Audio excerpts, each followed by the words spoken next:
Breaking లో చూస్తున్నాం. కవిత CBI కస్టడీకి కోర్టు అనుమతి ఇచ్చింది. అయితే 3 రోజుల కస్టడీకి అనుమతి ఇచ్చింది కోర్టు. ఇక 15న కవితను కోర్టులో హాజరుపరచాలంటూ కూడా ఆదేశించింది. ఇక లేటెస్ట్ ఇన్ఫో ఇదే అంశానికి సంబంధించి మా కరెస్పాండెంట్ శిరీష్ లైవ్ లో సిద్ధంగా ఉన్నారు. శిరీష్, ఏం జరుగుతోంది ఎమ్మెల్సీ కవిత ఇష్యూలో? రమణ ఎమ్మెల్సీ కవితను ఈ నెల ఉదయం 15వ తారీఖున ఉదయం 10 గంటల వరకు కూడా సిబిఐ కస్టడీకి అప్పగిస్తూ రోజు రెవెన్యూ కోర్టు కొద్దిసేపటి క్రితమే ఉత్తర్వులన్నిటి కూడా ఇవ్వడం జరిగింది. కవితను 5 రోజుల పాటు కస్టడీకి కోరుతూ సిబిఐ పిటిషన్ అనేది కూడా దాఖలు చేసింది. కానీ 5 రోజులు కాకుండా 3 రోజుల పాటు మాత్రమే సిబిఐ కస్టడీకి అప్పగిస్తూ కోర్టు అనేది కూడా ఉత్తర్వులు ఇవ్వడం కూడా జరిగింది. ఈ సందర్భంగా కొన్ని షరతులన్నిటి కూడా విధించడం అనేది కూడా జరిగింది. కవితకు సంబంధించి బుక్స్ కానీ, అదేవిధంగా తనతో ఉంచుకోవాల్సిన బిలాంగింగ్స్ కానీ, అదేవిధంగా ఈ 3 రోజుల పాటు కూడా సిబిఐ కస్టడీలో సాయంత్రం 5 గంటల తర్వాత ఎవరెవరు కలవాలి అనే దాని గురించి కూడా కొన్ని వీళ్ళ తరపున రిక్వెస్ట్ అనేది కూడా అడగడం కూడా జరిగింది. సో వీటన్నింటినీ కూడా అందులో ప్రస్తావించడం అనేది కూడా జరిగింది. కొద్దిసేపట్లో డీటెయిల్ ఆర్డర్ అనేది కూడా రానున్నట్లుగా తెలుస్తోంది. మరొక గంటలోపు పూర్తి స్థాయిలో ఉత్తర్వులన్నింటినీ కూడా వస్తాయి. వచ్చిన తర్వాత కవితను రౌజ్ రెవెన్యూ కోర్టు నుంచి సిబిఐ కార్యాలయానికి తరలిస్తారు. అయితే ఉదయం తిహార్ జైలు నుంచి కవితను రౌజ్ రెవెన్యూ కోర్టుకు తీసుకొచ్చారు. రోజంతా కూడా కవితను రౌజ్ రెవెన్యూ కోర్టులోనే ఉంచారు. ఉదయం ఒక దఫా, అదేవిధంగా మధ్యాహ్నం ఒక దఫా విచారణ అనేది కూడా జరిగింది. విచారణ జరిగిన సందర్భంగా ఆర్గ్యుమెంట్స్ జరిగిన సందర్భంగా మాత్రమే కవితను ఆ కోర్టు రూమ్లో ఉంచడం జరిగింది. ఆ తర్వాత రౌజ్ రెవెన్యూ కోర్టులో ఏర్పాటు చేసిన లాకప్ రూమ్లో కవితను ఉంచారు. మరి కొద్దిసేపట్లో ఉత్తర్వులన్నింటి కూడా అందగానే సిబిఐ అధికారులు కవితను రౌజ్ రెవెన్యూ కోర్టు నుంచి సిబిఐ కార్యాలయానికి తరలించేందుకు ఏర్పాట్లన్నింటి కూడా చేస్తున్నారు. దీనికి సంబంధించి ఉత్తర్వులన్నింటి కూడా వెల్లడిస్తున్నారు. అయితే సిబిఐ కార్యాలయానికి తరలించగానే వైద్య పరీక్షలన్నింటి కూడా నిర్వహిస్తారు. ఆ వైద్య పరీక్షలన్నింటి కూడా నిర్వహించిన తర్వాత సిబిఐ కేంద్ర కార్యాలయంలో ఒక ప్రత్యేక సెల్ అనేది కూడా ఏర్పాటు చేస్తారు. ఆ ప్రత్యేక సెల్లో కవితను ఉంచేందుకు ఏర్పాట్లన్నింటి కూడా ఇప్పటికే సిబిఐ అధికారులు కూడా చేయడం కూడా జరిగింది. అయితే దీనికి సంబంధించి ఈ సందర్భంగా కొన్ని అలిగేషన్స్ అనేవి కూడా చేయడం కూడా జరిగింది.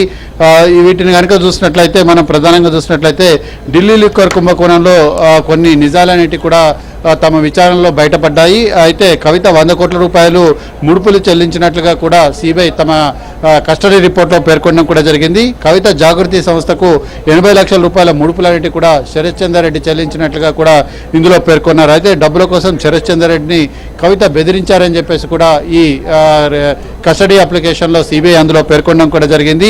దాంతోపాటుగా ఒక ల్యాండ్ డీల్ చేసుకోకపోతే తెలంగాణలో బిజినెస్ ఎలా చేస్తారో చూస్తానని చెప్పేసి కవిత శరత్ చంద్ర రెడ్డిని బెదిరించినట్లుగా కూడా సిబిఐ తన కస్టడీ అప్లికేషన్లో పేర్కొనడం కూడా జరిగింది.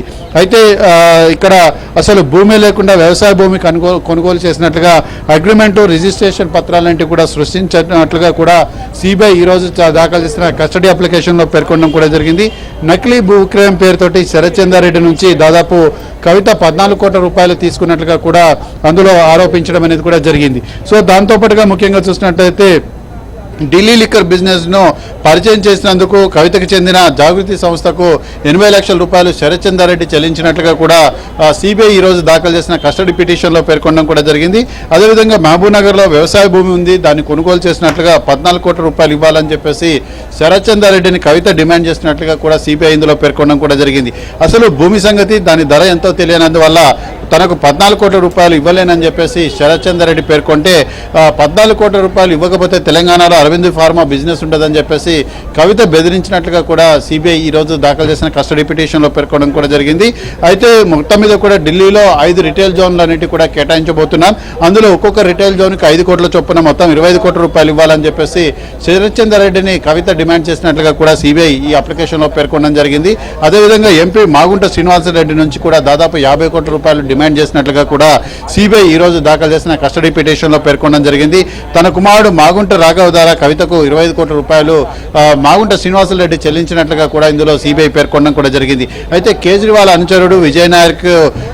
అనుచరుడైన విజయనాయర్కి కవితే 100 కోట్ల రూపాయలు చెల్లించినట్లుగా కూడా సిబిఐ ఈరోజు కస్టడీ పిటిషన్లో పేర్కొనడం కూడా జరిగింది. ఇండో స్పిరిట్స్లో 68% వాటా అనేది కూడా పొందినట్లుగా కూడా సిబిఐ ఇందులో పేర్కొన్నారు. దాంతోపాటుగా గోవాకు 44.45 కోట్ల రూపాయల హవాలా మార్గంలో తరలించిన విషయాన్ని, అదేవిధంగా ఈ డబ్బును కవిత పిఏ అశోక్ కౌశిక్ హవాలా డీలర్లకు అందజేసిన విషయాన్ని కూడా సిబిఐ ఇందులో పేర్కొనడం కూడా జరిగింది. సో విషయాలన్నిటిపైన కూడా కవిత నుంచి వివరాలన్నిటి కూడా రాబట్టాల్సిన అవసరం అనేది కూడా ఉంది. సో అందుకోసమే కవితను మేము కస్టడీకి కోరుతున్నట్లుగా కూడా సిబిఐ అందులో పేర్కొనడం కూడా జరిగింది. Ramana. Okay, thank you Suresh.